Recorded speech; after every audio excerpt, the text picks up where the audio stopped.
Can you hear? Yes, I can now. Oh, excellent. How are you anyway? Oh, all good here. Another promo day. So a lot of interviews and can't complain. That's what I always said. If somebody's interested about that music, it's a privilege. Yeah. It's that's all I seem to be doing because of the lockdown over here. I just seem to be sending interviews out. Yeah. Well, it's crazy times for all of us. So, how's things been with yourself and the rest of the band? Good. I think everybody stayed home. We had a couple of rehearsals and we shot the music video, but everybody's healthy, and so far so good. I think everybody's very sad that there are no gigs, but that's not really in our hands. Yeah, it's all over the world, so it's quite difficult, really. I think for everyone. Yeah, at the moment, but it's the whole business. Well, it's not just a music business. Everything is really struggling, I guess now. But I guess in a few months we're a bit wiser again. What's the direction? And it's sad. It's the really sad thing is that we lost. I guess it's okay to say now that we lost all the festivals. It really. Yeah. I don't know. Of course, there are still some festivals in August who haven't cancelled yet, but really hard to see that suddenly things would get so much better that those would happen. But let's see. I'm just trying to sort that. It says speaker off. Bloody Skype. I know. So is it a bad connection, or is the sound bad, or? No, it's just come up on mine. That's all. Speaker off. I could hear you. That's not a problem. Okay. So I'm just a few minutes, and I'll be in a more quiet place. Yeah, because of the coronavirus, and there's no really chance to do any sports or anything. So what I did, I've been walking during the interview days. My hands free on and go for a walk. And there's been days when I walk like over 20 kilometers. At least get some fresh air and get out of home and from in front of the computer. So I'm the same. I'm using walking as I'm trying to beat myself every day. Oh, nice.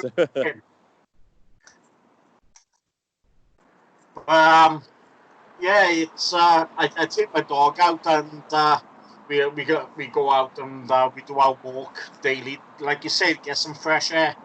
Yeah, you need to have that. Yeah, definitely. Oh,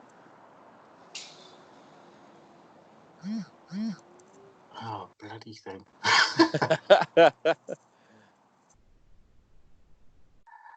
Right. Anyway, I've just got to go quite close up to the phone. That's all, because I don't know. It's my phone. It is. Ah, okay. So you're from Finland. Do you still reside out there, or you based anywhere else? Yeah, we're a Finnish band from Helsinki area, and we have now a new member in the band. He doesn't live in the capital area, but not too far anyway. So when we really start to have rehearsals for gigs, that hopefully starts one day, it's not a big thing for him to come over here also. And we have a nice rehearsal room anyway. There are a couple of couches where he can sleep. And so, anyway, we're a Helsinki-based band. And it's so you all just go down and you all meet up in the rehearsal area, and is that far for the rest of the for all the members, or is it just one of you which is based outside? It's quite close from each of us. So it's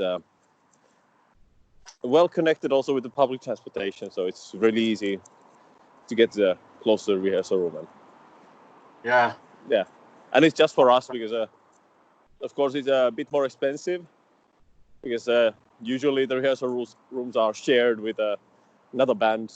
Like back in the days, we used to share the rehearsal room with 3 different bands, and it's always trickier than to find the times for each band. But now it's just us, and it's much more easier. And then you can, record demos whenever you want, and you can leave all the gear wherever you want, and it's much easier that way. When I used to do my band, we my stepmother, she run a chapel, and there was a back room in the back, so we used to go in and practice. Yeah.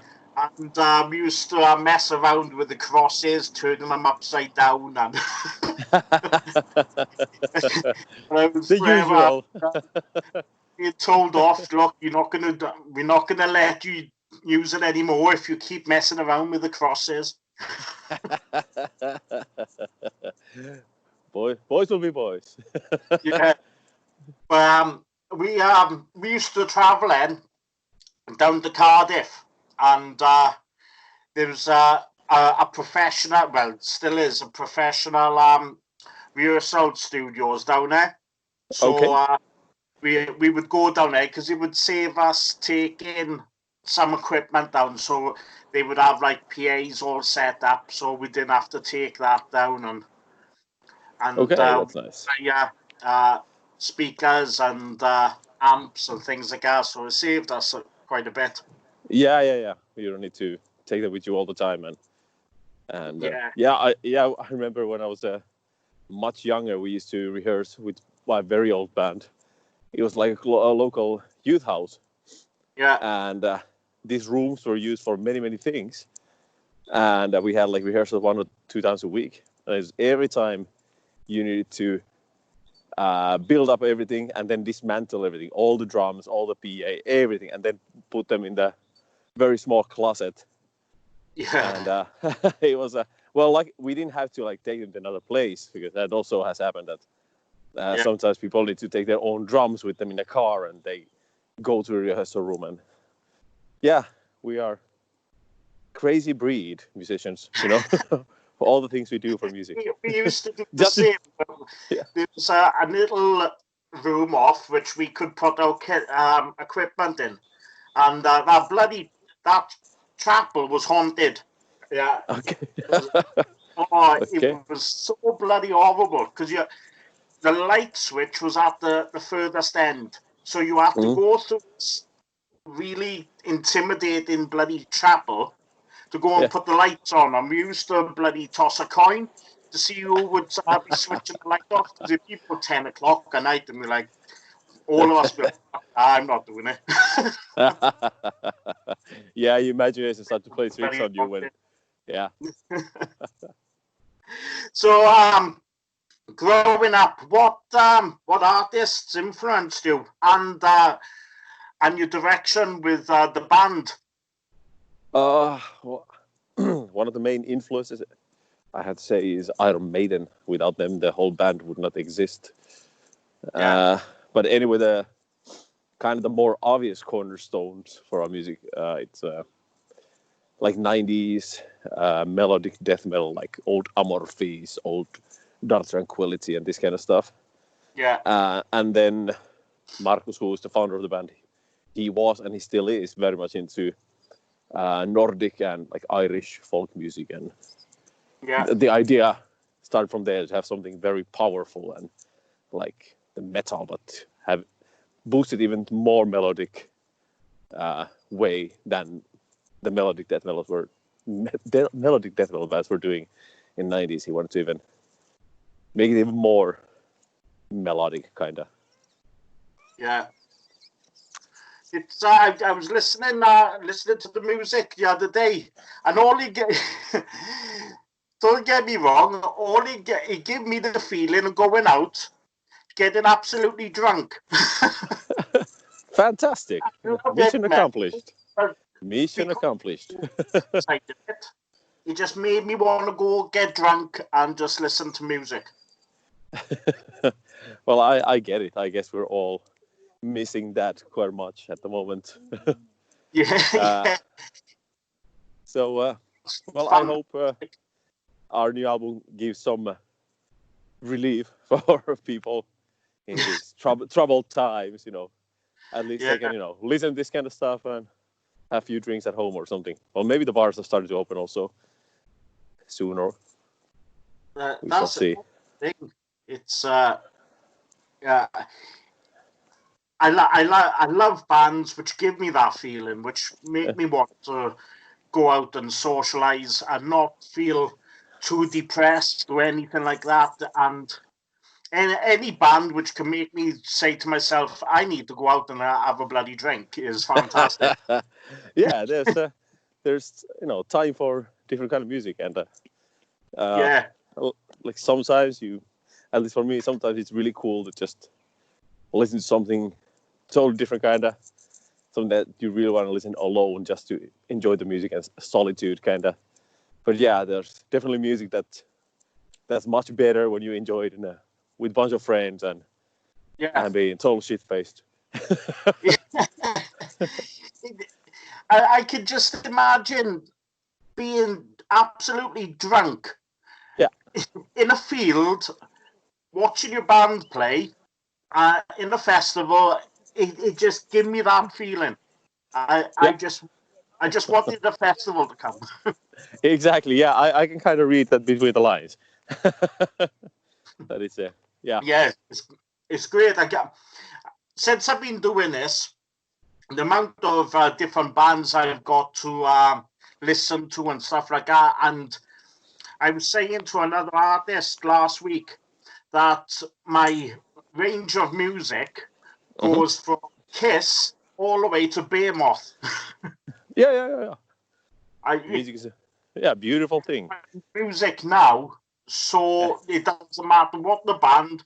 I listen to it like last night for the first time. I listened to Avatar. Yeah, nice. I was like, bloody hell, this is good. But that's the beauty of it, because I know some people, like some of my friends, like they're really grumpy. They're like, no good music comes out anymore. Everything is done. And I really think that's kind of a matter of also your attitude. I think there's a lot of good stuff also coming out at the moment, but you just need to have the right attitude towards it. If you listen to music just by comparing it to your childhood, idols music, what you used to listen when you were a kid, of course, on an emotional level, nothing can beat that. But you can really still get good kicks out of new music. That's just my opinion. It's really about the attitude also, the personal attitude. I totally agree with you. I remember going back about a year, 2 years ago, my big hero, Gene Simmons, said that rock was dead and all that. And I remember, yeah, he's right. And I tell you, he is absolutely fucking wrong. Yeah, I get it, because maybe some time ago I was also thinking a little bit like this, but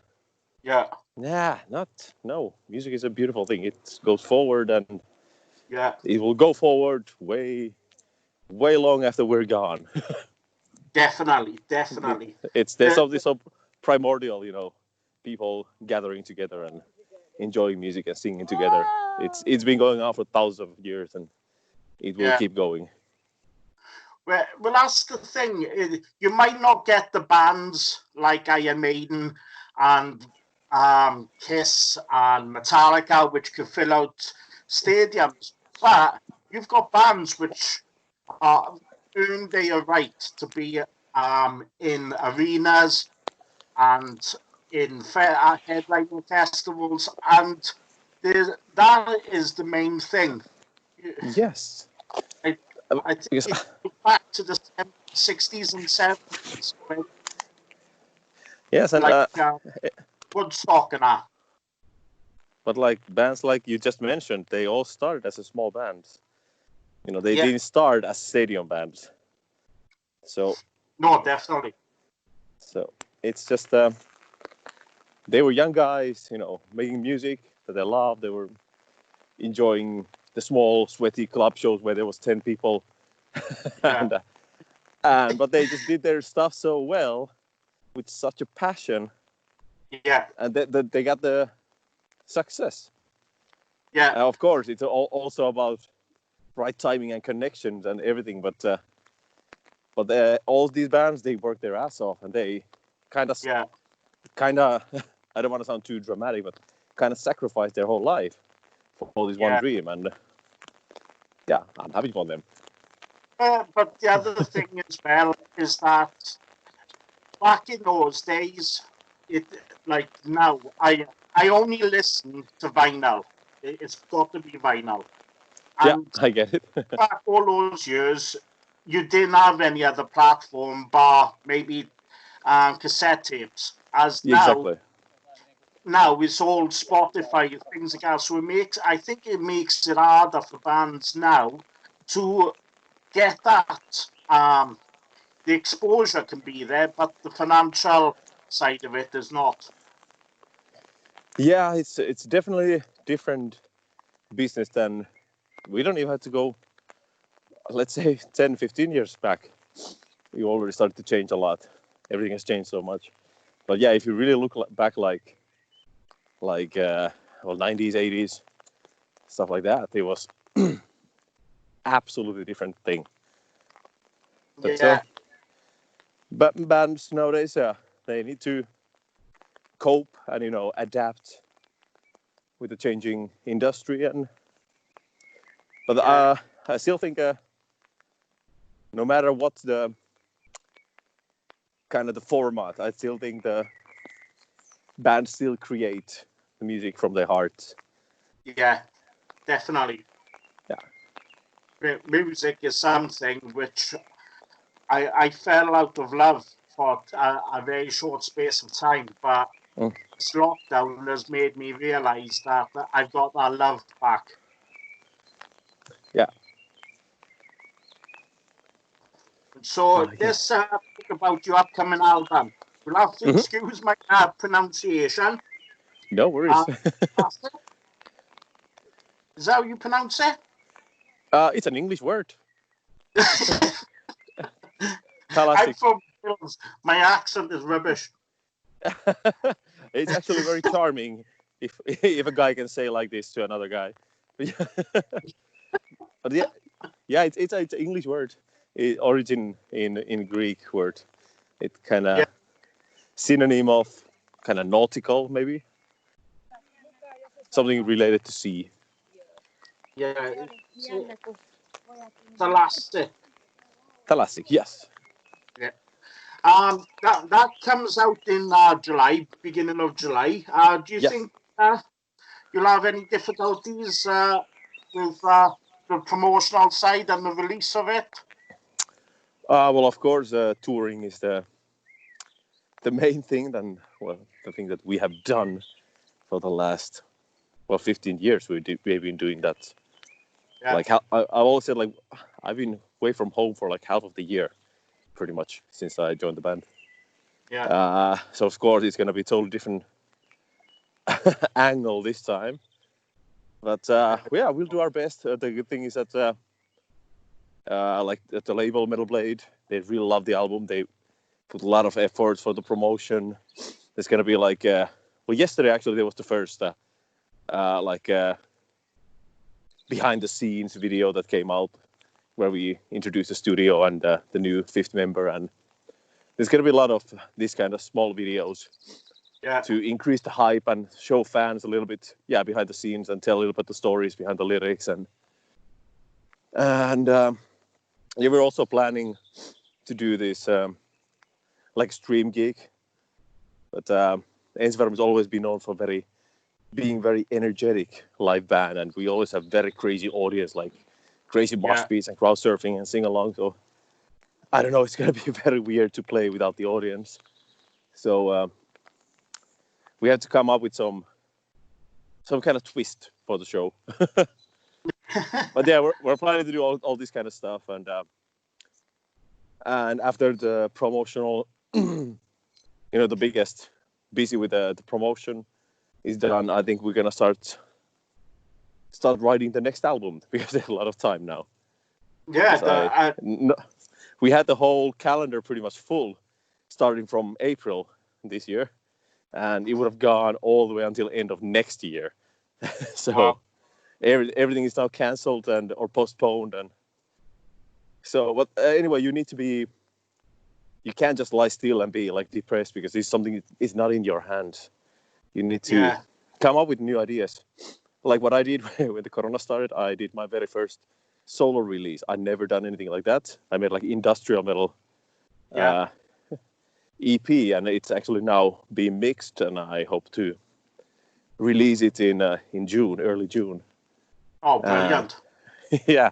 So you need to use your time wisely, because this is also, now that people have a lot of time, it's not easy. It's much more nicer to just sit on the sofa and watch Netflix. I know that. But I also try to use the time for something creative. I did the solo thing, and also I have like another band, power metal band called Metallica. We're also now working with our second album. The first album just came out in November. So it's been 6 months, and we already have like all the raw arrangements for the second album. So during the summer, we also gonna start recording that. And that's what I'm also for ENSIFERUM. We're gonna start working with the next album as soon as possible. That's brilliant. Absolutely brilliant. With that final question, because obviously you've got another interview coming up. Yeah, I'm sorry for that. No, that's fine. That's fine. With the touring side of it, are we gonna, when all this business is sorted, are we gonna see you in the UK? Absolutely. It's always a pleasure to be there. We played in UK many, many times. Yeah. And a lot of good memories from there. From club shows and festivals, we played Bloodstock many times. Yeah. So it's definitely one of those places that I'm really looking forward to return once touring is possible again. Oh, that awesome! Absolutely fantastic. And I'll be coming, and I'll be wanting a beer with you or rum. Good. I'll bring the bottle of rum with me. What? Sorry. I'll bring the drink. I'll come and bring a bottle of rum. Deal. That's a deal. Excellent.